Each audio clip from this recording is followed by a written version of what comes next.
dari Departemen Teknik Kimia Universitas Internasional Semen Indonesia akan mempresentasikan mengenai seminar hasil penelitian skripsi saya yang berjudul Pemodelan kolom absorber dengan pelarut KMDA dalam CO2 removal pada gas alam. Nah, di sini untuk outline-nya mulai dari pendahuluan, tinjauan pustaka, metodologi penelitian, hasil dan pembahasan, beserta kesimpulan dan saran. Untuk latar belakang dari penelitian ini yaitu PT Pertamina EP Asan Patril Cepu merupakan anak perusahaan dari PT Pertamina Persero yang bergerak di bidang eksplorasi dan produksi migas di bagian hulu. Nah, namun di sini beberapa tahun terakhir terjadi permasalahan yang kerap terjadi di kolom absorber agro, yaitu berupa terjadinya foaming, di mana hal ini disebabkan oleh adanya gas asam yang ikut terbawa di dalam feed gas, sehingga menyebabkan terjadinya foaming. Oleh karena itu perlu dilakukan optimasi untuk meningkatkan kinerja dari kolom absorber tersebut.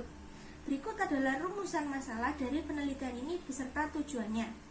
Kemudian berikut adalah manfaat penelitian dan batasan masalahnya. Kemudian berikut adalah tinjauan pustaka dari penelitian ini, yaitu yang pertama PT Pertamina EP Asan Patril Cepu, kemudian ada gas alam, kemudian ada gas karbon dioksida atau CO2, kemudian ada gas sweetening process atau teknologi pemisahan gas asam, kemudian ada CO2 absorption, kemudian pemilihan pelarut yang digunakan, kemudian foaming, pemodelan. Nah, kemudian berikut adalah metodologi penelitian. Nah, berikut terlihat diagram alir dari penelitian ini. Kemudian berikut adalah indikator pencapaian dan luaran. Nah, kemudian berikut adalah teknik pengumpulan data dan analisa data. Untuk prosedur percobaan dimulai dari evaluasi model, mulai dari pemilihan pemodelan, variabel, dan data yang dibandingkan. Kemudian analisa sensitivitas, di mana di sini untuk variabel yang digunakan yaitu temperatur dan konsentrasi dari larutan yang digunakan. Nah, kemudian berikut adalah gambar atau desain dari simulator yang digunakan. Kemudian berikut adalah cara penafsiran dan penarikan kesimpulan dalam penelitian ini, di mana dalam hal ini itu dipilih variabel yang dapat menghasilkan nilai laju absorpsi yang optimal dan konsentrasi CO2 yang rendah pada aliran treated gas. Berikut adalah hasil dan pembahasan dari penelitian ini. Berikut adalah validasi data yang diperoleh dari hasil penelitian, yaitu di sini membandingkan kedua persamaan yang digunakan. Nah, di sini persamaan yang digunakan adalah persamaan Wilson dan NRTL. Nah, fungsi dari digunakannya kedua persamaan ini yaitu untuk membandingkan manakah persamaan yang lebih sesuai dan lebih akurat untuk diaplikasikan dalam studi kasus ini. Nah, berdasarkan data tabel yang terlihat pada gambar itu terlihat bahwa persen error yang dihasilkan oleh persamaan NRTL, baik itu persen error terhadap data pabrik dan persen error terhadap jurnal penelitian terkait itu lebih kecil daripada persamaan Wilson. Dimana di sini untuk persamaan NRTL persen error rata-rata untuk data pabriknya itu sebesar 0,08%, sedangkan untuk dari jurnalnya jika dibandingkan itu sebesar 5,177%. Nah, sehingga di sini dapat disimpulkan bahwa persamaan NRTL lebih akurat dibandingkan dengan persamaan Wilson. Nah, berikut di sisi kanan itu terlihat mengenai grafik hubungan antara loading CO2 dengan tekanan parsial dari CO2, di mana untuk loading CO2 yaitu seberapa banyak gas CO2 yang dapat diserap oleh larutan amin. Nah, kemudian untuk tekanan parsial dari CO2 yaitu tekanan parsial yang diambil di aliran treated gas. Nah, semakin meningkatnya loading CO2, maka tekanan parsial dari CO2 kan semakin meningkat pula, sehingga berbanding lurus. Nah, kemudian berikut adalah proses flow diagram dari agro, yaitu acid gas removal unit. Nah, di sini dimulai dari feed gas itu masuk melalui bagian bawah kolom absorber, sedangkan untuk larutan amina itu yang telah diregenerasi dalam keadaan dingin masuk melalui bagian atas kolom. Kemudian di dalam kolom absorber terjadi kontak antara keduanya. Kemudian nantinya senyawa hidrokarbon atau gas gas alam yang telah dipisahkan dari gas asam akan keluar lewat bagian atas kolom absorber, kemudian yang dikenal dengan aliran treated gas. Nah, kemudian di sini dialirkan menuju ke produk gas wash drum, di mana di sini itu bertujuan untuk menghilangkan senyawa amina yang kemungkinan masih terkandung di dalam treated gas dengan menggunakan damin water. Nah, kemudian untuk aliran solvent yang telah menyerap gas asam nantinya akan disalurkan menuju ke high pressure flash drum, di mana di sini itu akan dihilangkan senyawa hidrokarbon yang kemungkinan masih ikut terbawa di dalam rich amin sebagai hasil dari coabsorption solvent dengan acid gas. Nah, kemudian nantinya senyawa hidrokarbon yang telah dipisahkan akan keluar lewat bagian atas dari high pressure flash drum, sehingga nantinya akan disalurkan menuju ke thermal oxidizer atau TOX. Kemudian solvent yang telah dipisahkan dari hidrokarbon akan disalurkan menuju ke lean rich solvent exchanger, di mana di sini suhunya akan dipertukarkan, akan dinaikkan dengan menukar panas dengan lean solvent yang masuk dari bagian bawah kolom regenerator.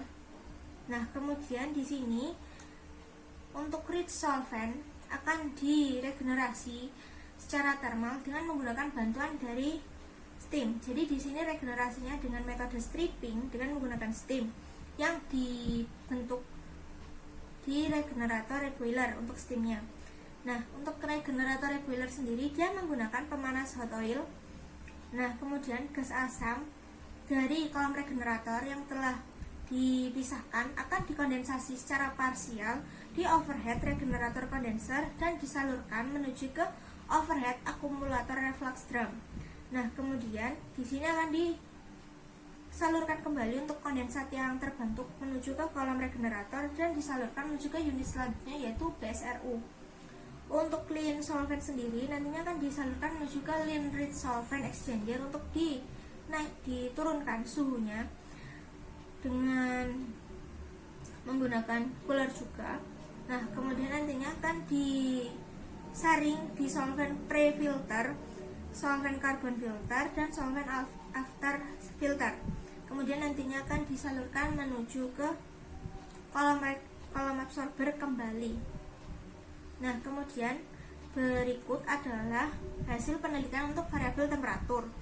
Berikut adalah tabel yang disajikan mengenai gas CO2 dan gas H2S yang masing-masing itu juga menggunakan persamaan Wilson dan NRTL untuk dibandingkan. Di mana di sini untuk perbandingannya menggunakan data lapangan, data pabrik.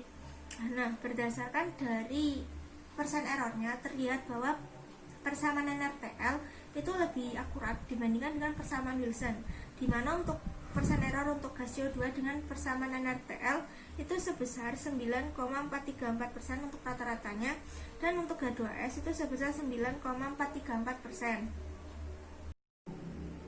Nah, berikut merupakan grafik hubungan dari temperatur dan persen removal dari CO2 dan H2S, di mana di sini diperoleh hubungan di mana semakin meningkatnya temperatur maka persen removal gas asam akan meningkat pula.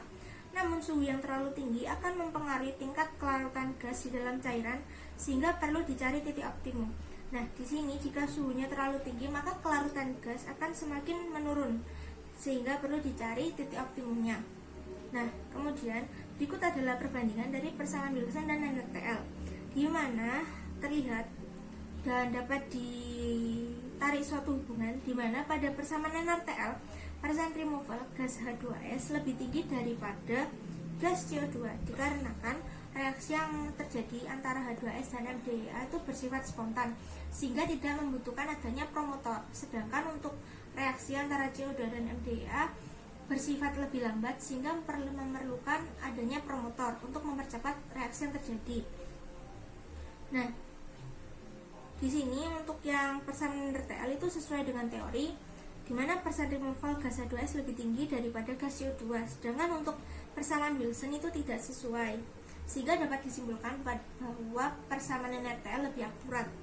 Kemudian berikut adalah hasil penelitian untuk variabel konsentrasi untuk masing-masing tabel, yaitu ada gas CO2 dan gas H2S, di mana di sini jika dibandingkan dengan data lapangan di pabrik itu terlihat bahwa persen error dari persamaan NRTL lebih rendah daripada persen error Wilson, di mana untuk persen error rata-rata untuk gas CO2 untuk persamaan NRTL yaitu sebesar 9,498%, sedangkan untuk gas H2S itu sebesar 9,223%. Nah, kemudian berikut adalah grafik hubungan mengenai konsentrasi dan persen removal CO2 dan H2S, di mana terlihat hubungan bahwa semakin meningkatnya konsentrasi, maka persen removal gas asam akan meningkat pula. Nah, kemudian berikut adalah grafik yang menunjukkan mengenai perbandingan antara persamaan Wilson dan NRTL jika diaplikasikan untuk variabel konsentrasi. Nah, terlihat bahwa pada persamaan Wilson dan NRTL, persen removal gas H2S itu sama-sama lebih tinggi daripada gas CO2 sehingga sesuai dengan teori.